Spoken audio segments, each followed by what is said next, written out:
Reverend Hobson, Reverend George, Minister Parker, Cynthia, thank you for hosting Addis Israel Congregation this morning. Thank you for gracing us with your presence on Friday night. On behalf of our congregation, our president, Debbie Joseph, who is here with us, Rabbi Gil Steinloff, Rabbi Lauren Holtzblatt, Chazan Brown, myself, our Social Action Committee Chair, Jamie Butler, our President-elect, for whom we are very proud, Ricky Gerger, who is with us here. Thank you. Thank you for bringing our community into your community. This special day is made more special by this special relationship.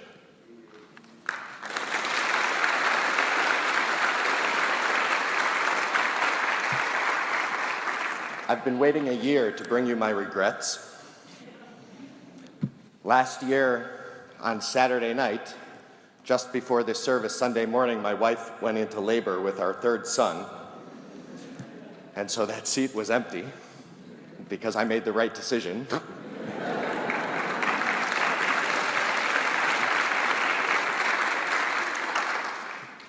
But our son was here with you. We named him after Dr. King. We didn't name him King. We named him Amos, after the prophet that Dr. King quoted, "Let justice roll down like water and righteousness like a mighty stream."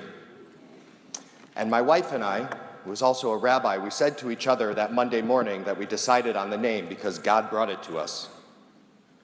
We said, we have to work for a world in which "let justice roll down" is no longer said, and our son looks out into the streets and he says, "Justice has rolled down." Amen. That's the world our son Amos, God willing, will grow up in.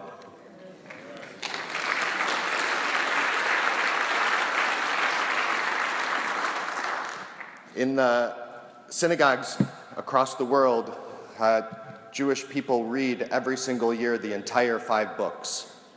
Each week, another portion. And this coming week, we begin the book of Exodus. We read our story of slavery. We read about a new king, a pharaoh who came to power, who did not remember the people who came to live with him years before. And each year we're faced with the question of what would we say to Pharaoh if we stood in his presence.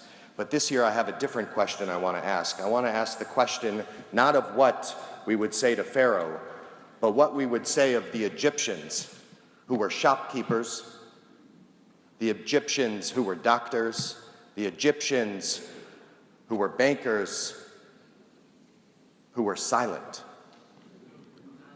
who lived in a world filled with slavery and did not speak up. I, as a rabbi, am proud of my congregation's legacy in the civil rights movement, but there is also a quote from Dr. King that haunts me as a rabbi. And we don't share it very often, but it's truth. He said, "The white moderate who prefers the absence of tension over the presence of justice is our greatest stumbling block."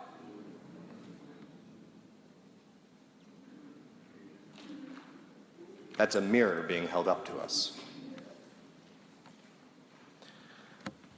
So we as a congregation make a pledge to you, peoples, this morning. We pledge that when justice is not rolling down in the streets, we will ignite our discomfort, and we will not be silent.